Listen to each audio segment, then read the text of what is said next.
السلام علیکم ورحمۃ اللہ وبرکاتہ۔ بسم اللہ الرحمن الرحیم۔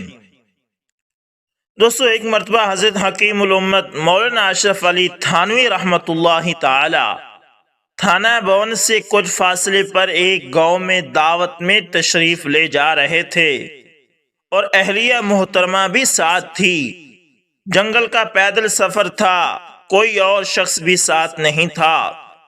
جب جنگل کے درمیان پہنچے تو خیال آیا کہ الحمدللہ حضور اقدس صلی اللہ علیہ وسلم کی بہت سی سنتوں پر عمل کرنے کی توفیق ہو گئی ہے، لیکن اہلیہ کے ساتھ دوڑ لگانے کی سنت پر ابھی تک مکمل عمل کرنے کا موقع نہیں ملا۔ آج موقع ہے کہ اس سنت پر بھی عمل ہو جائے۔ چنانچہ اس وقت آپ نے دوڑ لگا کر اس سنت پر عمل بھی کر لیا۔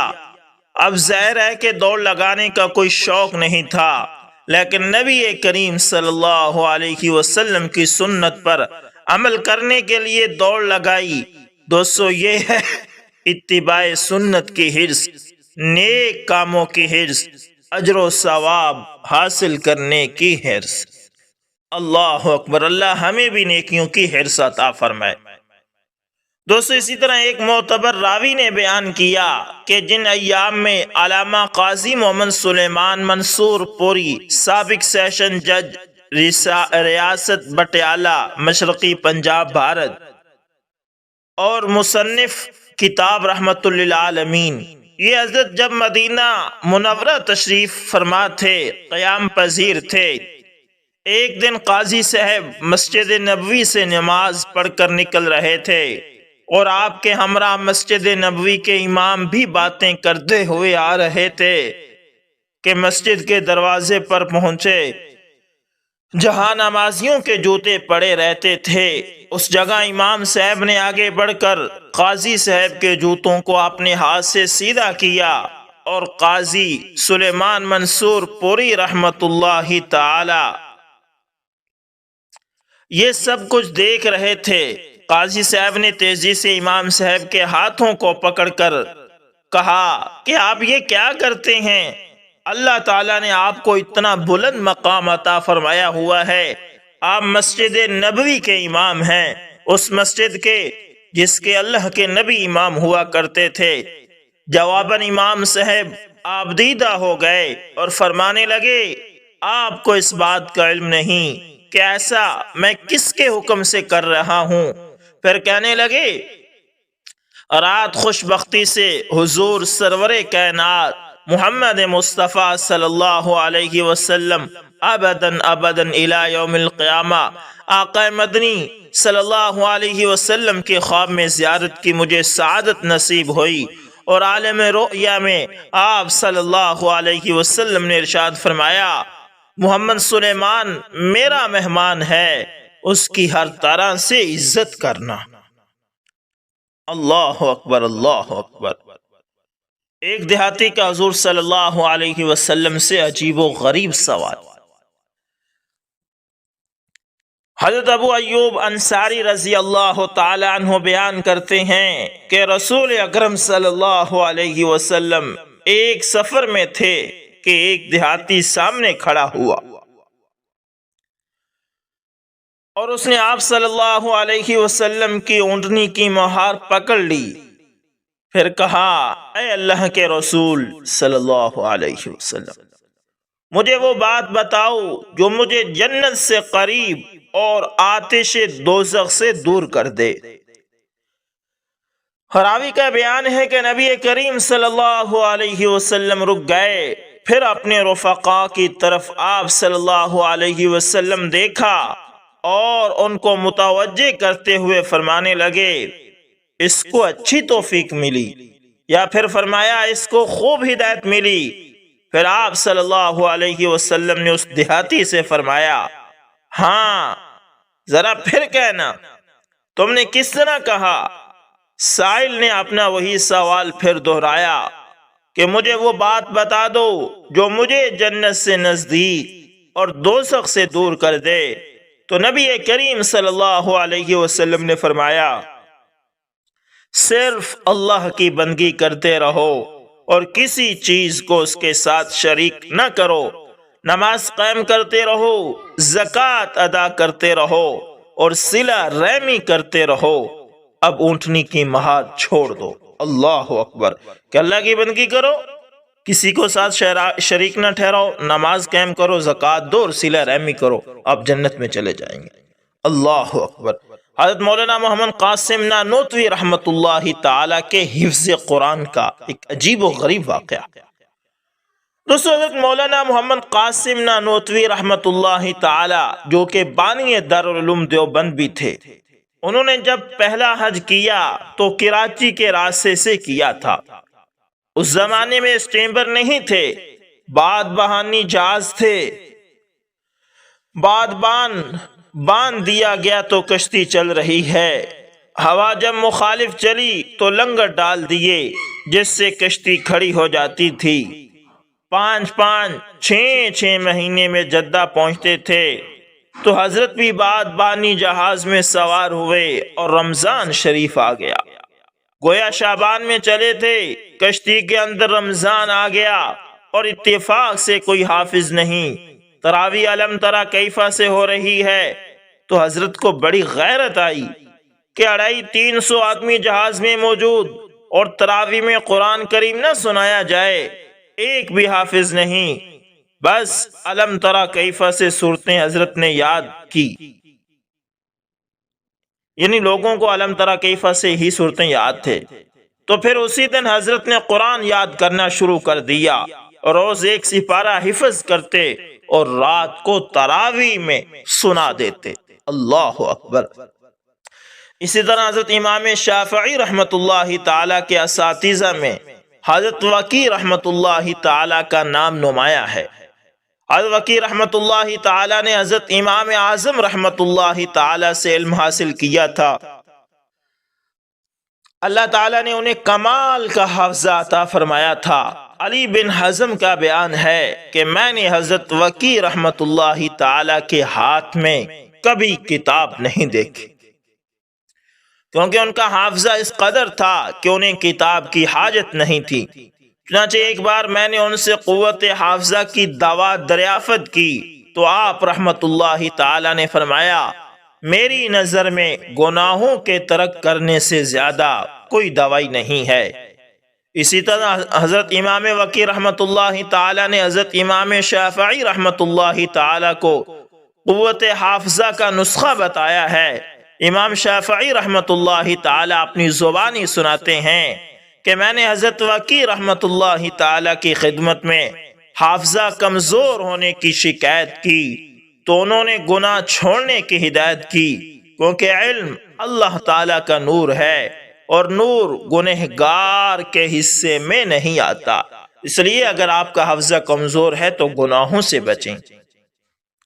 حضرت مولانا محمد قاسم نانوتوی رحمۃ اللہ تعالی کا مقام و مرتبہ۔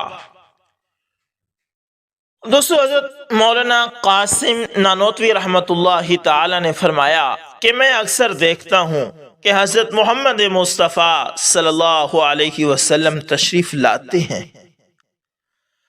اور اپنی ردائے مبارک یعنی چادر مبارک میں ڈھانپ کر مجھے کبھی اندر لاتے ہیں اور کبھی باہر لے جاتے ہیں، اور سوتے جاگتے اکثر اوقات یہی منظر میری آنکھوں کے سامنے رہتا ہے۔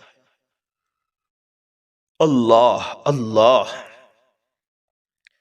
سب نے یہ سمجھا کہ مفسدوں کی مفسدہ پردازی اور شر سے تحفظ منظور ہے اس خواب میں، لیکن حضرت مولانا رشید احمد گنگوہی رحمۃ اللہ تعالی نے اس کی تعبیر یہ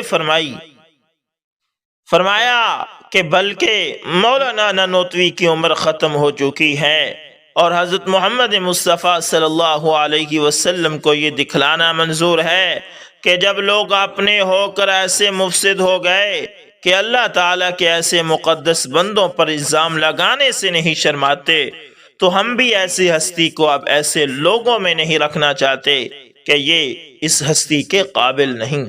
چنانچہ حضرت نانوتوی رحمۃ اللہ تعالی اس واقعے کے بعد زیادہ دن زندہ نہ رہے اور قریب ہی زمانے میں آپ کا وصال ہو گیا۔ دوستو، یہ سچ ہے کہ کچھ اللہ والے ایسے ہوتے ہیں کہ جب ان کی لوگ قدر نہیں کرتے تو اللہ تعالیٰ ان لوگوں کو، ان اللہ والوں کو اٹھا لیتے ہیں۔ غیبت سے بچنے کا آسان راستہ۔ دوستو، حضرت حکیم الامت حضرت مولانا اشرف علی تھانوی رحمۃ اللہ تعالی فرماتے ہیں کہ غیبت سے بچنے کا آسان راستہ یہ ہے کہ دوسرے کا ذکر ہی نہ کرو، یعنی دوسرے شخص کا جب وہ نہیں تو اس کا نام ہی نہ لو، نہ اچھائی سے ذکر کرو اور نہ برائی سے ذکر کرو، کیونکہ یہ شیطان بڑا خبیث ہے۔ اس لیے کہ جب تم کسی کا ذکر اچھائی سے کرو گے کہ فلاں شخص بڑا ہی اچھا آدمی ہے، اس کے اندر یہ اچھائی ہے، تو دماغ میں یہ بات رہے گی کہ میں اس کی غیبت تو نہیں کر رہا بلکہ اچھائی سے اس کا ذکر کر رہا ہوں۔ لیکن پھر یہ ہوگا کہ اس کی اچھائیاں بیان کرتے کرتے شیطان کوئی جملہ درمیان میں ایسا ڈال دے گا جس سے وہ اچھائیاں برائی میں تبدیل ہو جائیں گی۔ مثلا وہ کہے گا کہ فلاں شخص ہے، آدمی تو بڑا اچھا ہے مگر اس کے اندر فلاں فلاں خرابی ہے۔ یہ لفظ مگر یہ آ کر سارا کام خراب کر دے گا۔ اس کا نتیجہ یہ ہوگا کہ گفتگو کا رخ غیبت کی طرف منتقل ہو جائے گا۔ اس لیے حضرت تھانوی رحمۃ اللہ تعالی فرماتے ہیں کہ دوسروں کا ذکر کرو ہی نہیں، نہ اچھائی سے نہ برائی سے، اور اگر کسی کا ذکر اچھائی سے کر رہے ہو تو ذرا کمر کس کے بیٹھو تاکہ شیطان غلط راستے پر نہ ڈال دے۔ اللہ اکبر، اللہ اکبر۔ اس لیے دوستو اس بات کا خوب خیال کیا کریں۔ سایہ دار درخت کا اجر۔ دوستو شیخ سعدی رحمت اللہ تعالی فرماتے ہیں کہ کسی شخص نے خواب میں حشر کا میدان دیکھا، روئے زمین آفتاب کی وجہ سے گرم تانبا تھی، آدمیوں کا آسمان پر غل تھا، گرمی کی وجہ سے دماغ کھول رہا تھا، مگر ان میں ایک ایسا شخص بھی تھا جو سائے میں تھا، اس کے گلے میں جنت کا لباس تھا۔ خواب دیکھنے والے نے اس سے پوچھا کہ اے مجلس کی زینت کے انسان بتا، اس مجلس میں تیرا مددگار کون تھا؟ تو نے دنیا میں کون سی نیکی کی تھی جو تجھے آج یہ شان نصیب ہوئی؟ اس شخص نے جواب دیا کہ میرے گھر کے دروازے پر انگور کی بیل تھی، ایک بار ایک نیک مرد اس کے سائے میں سویا، اس بھلے انسان نے اس نا امیدی کے وقت منصف حاکم یعنی اللہ سے میرے گناہوں کے بارے میں درخواست کی کہ اے خدا اس بندے کی بخشش فرما، اس لیے کہ میں نے اس سے ایک وقت آرام پایا ہے۔ اللہ اکبر۔ یعنی کہ درختوں کو اگایا کریں تاکہ کوئی اس میں آرام کرے تو آپ کو بھی اس کا ثواب پہنچے۔ اللہ اکبر، اللہ اکبر۔ دوسرے شیخ الاسلام حضرت مولانا مفتی محمد تقی عثمانی حافظہ اللہ بیان فرماتے ہیں کہ حضرت مولانا اشرف علی تھانوی صاحب رحمت اللہ تعالی کو اس دور میں اللہ تعالی نے عمل اور تقوی کا نمونہ بنایا تھا۔ ان کے ایک خلیفہ بیان کرتے ہیں کہ ایک مرتبہ میں نے ان سے ذکر کیا کہ جب آپ بیان فرماتے ہیں اور میں آپ کی مجلس میں ہوتا ہوں تو مجھے ایسا محسوس ہوتا ہے کہ اس مجمع میں مجھ سے زیادہ تباہ حال شخص اور کوئی نہیں، اور سب سے زیادہ گنہگار میں ہی ہوں، اور دوسرے لوگوں کے مقابلے میں اپنے آپ کو جانور محسوس کرتا ہوں۔ جواب میں حضرت مولانا اشرف علی تھانوی رحمت اللہ تعالی نے فرمایا کہ بھائی تم یہ جو اپنی حالت بیان کر رہے ہو سچ پوچھو تو میری بھی یہی حالت ہوتی ہے۔ جب میں وعظ اور بیان کر رہا ہوتا ہوں تو ایسا لگتا ہے کہ سب لوگ مجھ سے اچھے ہیں، میں سب سے زیادہ خراب اور سب سے زیادہ برا ہوں۔ ایسا کیوں تھا دوستو؟ اس لیے کہ ہر وقت ان کو یہ فکر لگی ہوتی تھی کہ میرے اندر کون سا عیب ہے، کون سا گناہ ہے، میں اس کو کس طرح دور کروں اور اللہ تعالیٰ کی رضا کیسے حاصل کروں۔ اگر انسان اپنے عیوب کا جائزہ لینا شروع کرے تو پھر دوسروں کے عیب نظر نہیں آتے۔ اس وقت اپنی فکر میں انسان لگ جاتا ہے۔ بہادر شاہ ظفر مرحوم رحمت اللہ تعالی نے کہا تھا کہ تھے جو اپنی برائی سے بے خبر رہے، اوروں کے ڈھونڈتے عیب و ہنر، پڑی اپنی برائیوں پر جو نظر، تو نگاہ میں کوئی برا نہ رہا۔ یعنی جب تک دوسروں کو دیکھتے رہے تو یہ معلوم ہوتا تھا کہ فلاں کے اندر یہ برائی ہے اور فلاں کے اندر یہ برائی ہے، لیکن جب اپنی برائیوں پر نظر کی تو معلوم ہوا کہ کوئی بھی اتنا برا نہیں جتنا برا میں خود ہوں۔ اس لیے کہ جب اپنے اعمال کا جائزہ لینے کی توفیق ہوئی تو ساری گندگیاں اور برائیاں اپنی بھی سامنے آ گئی۔ یاد رکھیے دوستو، کوئی انسان دوسروں کی برائی سے اتنا واقف نہیں ہو سکتا جتنا انسان اپنی برائی سے واقف ہوتا ہے۔